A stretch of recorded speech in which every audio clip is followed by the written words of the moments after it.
어제는 전국적으로 매우 강한 바람이 휘몰아쳤습니다. 특히 전남 여수에서는 최대 순간 풍속이 무려 초속 35m에 달하는 강풍이 불어닥쳤습니다. 이 정도의 바람 세기라면 밖에서 걷는 것조차 불가능할 정도로 강력했을 것입니다. 상상만 해도 몸이 휘청일 것 같은 바람의 위력이었습니다. 하지만 이 강풍은 여수에만 국한된 것이 아니었습니다. 양양의 설악산, 경기도 화성의 도리도, 전남 여수의 간양, 그리고 부산의 가덕도 등 전국 여러 지역에서 최대 순간 풍속이 초속 30m 이상을 기록하며 거센 돌풍이 몰아쳤습니다. 이는 여름철의 강렬한 태풍을 연상케 하는 봄철에 찾아온 폭풍의 무서운 위력을 보여줍니다. 그야말로 전국 동서남북, 어느 곳 하나 예외 없이 봄의 폭풍이 맹렬히 휘몰아치며 그 존재감을 과시하고 있습니다. 이 모든 현상의 중심에는 우리나라 부근에서 거대한 구름의 소용돌이가 회전하고 있는 전리저기압이 자리 잡고 있습니다.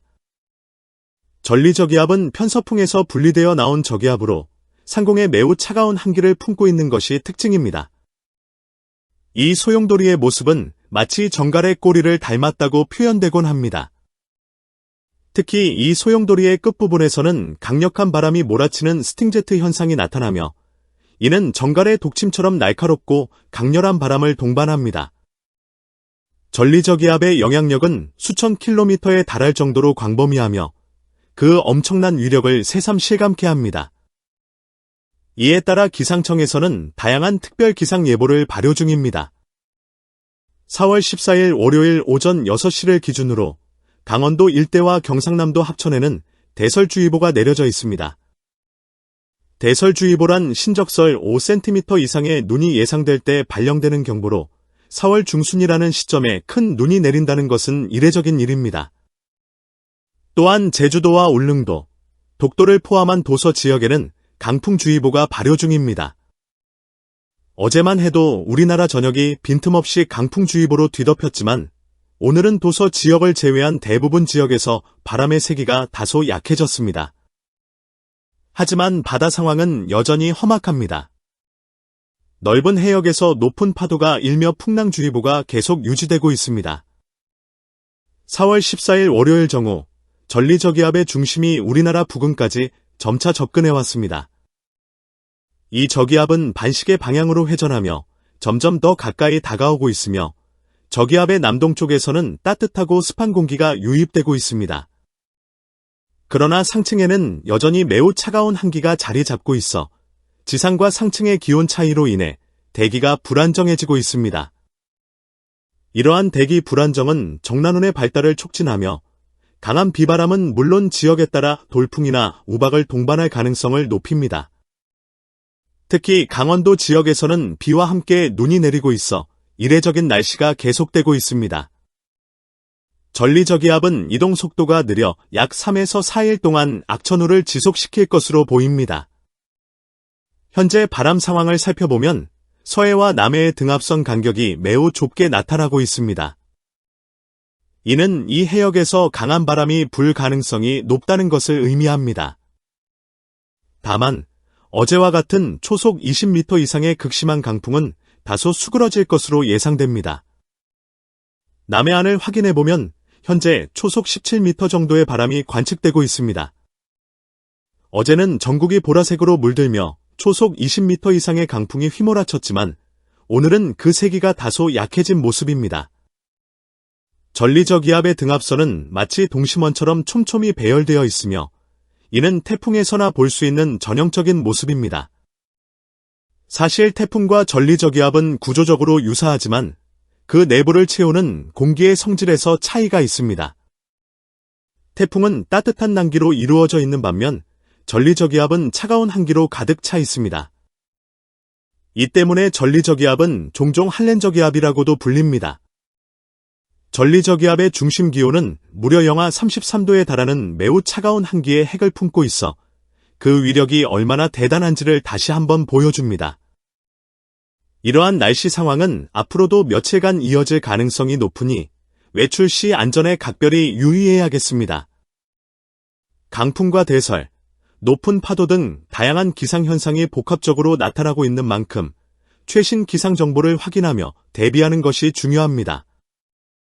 서울 근방에 영하 29도에 달하는 강력한 한기가 머물면서 대기의 불안정성이 극도로 높아지고 있습니다. 여름철 소나기의 경우 지표면의 기온이 상승하면서 상층 대기와의 온도 차이로 인해 대기가 불안정해지는 것이 일반적입니다.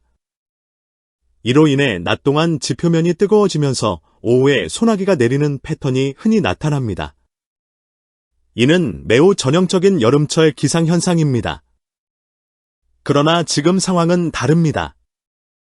새벽부터 강한 비가 내리고 있으며 시간대에 관계없이 새벽, 오전, 오후를 가리지 않고 강력한 비가 쏟아지고 있습니다. 이는 상층 대기에 매우 강력한 한기가 자리 잡고 있음을 보여줍니다. 이 정도로 강한 상공 한기는 대기의 흐름을 극단적으로 불안정하게 만들며 일반적인 계절적 패턴을 벗어난 강한 강우를 유발하고 있습니다. 상층의 전리저기압과 지상의 저기압은 반시계 방향으로 회전하며 동쪽으로, 즉 일본 방향으로 이동하고 있습니다. 전리저기압은 차가운 한기로 이루어져 있으며 이 한기는 밀도가 높아 무겁습니다. 무거운 한기는 하강 기류를 형성하며 아래로 강하게 내리누르는 경향이 있습니다. 이 과정에서 전리저기압이 지상에서 고기압을 형성하는 경우도 종종 있습니다. 하지만 현재 이 전리저기압은 지상에 극도로 강력한 저기압을 만들어내고 있습니다. 이 저기압은 단순한 저기압이 아니라 매우 강력한 세력을 가진 저기압으로 대기 흐름에 큰 영향을 미치고 있습니다. 현재 시간은 4월 15일 화요일 정오 12시입니다. 우리나라는 이제 비구름대의 영향에서 벗어났습니다. 동시에 전리저기압의 영향권에서도 완전히 벗어나고 있는 중입니다. 전리저기압은 이제 북쪽의 편서풍 흐름에 다시 올라타려는 움직임을 보이고 있습니다. 이 전리저기압은 날카로운 예각의 기압골 형태를 띠며 북쪽의 한기와 연결된 상태입니다. 전리저기압은 중위도 지역을 떠돌며 소멸하기도 하고 때로는 편서풍의 흐름에 다시 편입되기도 합니다. 현재로서는 이 전리저기압이 편서풍에 다시 올라타려는 조짐을 보이고 있습니다. 3월에서 5월 사이에는 발달한 저기압으로 인해 종종 태풍급의 봄 폭풍이 발생하곤 합니다. 태풍의 경우 강한 바람이 태풍 중심 부근에 집중적으로 부는 것이 특징입니다. 반면 봄 폭풍을 일으키는 저기압은 중심에서 멀리 떨어진 지역까지 강한 바람에 영향을 미친다는 점에서 차이가 있습니다. 이로 인해 봄 폭풍은 때로는 태풍보다 더 광범위한 피해를 초래할 수 있습니다. 이제 날짜는 4월 16일 수요일입니다. 저기압의 중심은 일본 홋카이도 부근까지 이동했습니다. 등압선 간격이 매우 좁아 이 지역에는 맹렬한 봄 폭풍이 몰아치고 있습니다.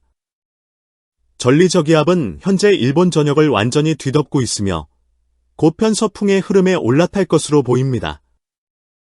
우리나라는 이제 이 폭풍의 영향에서 완전히 벗어났습니다.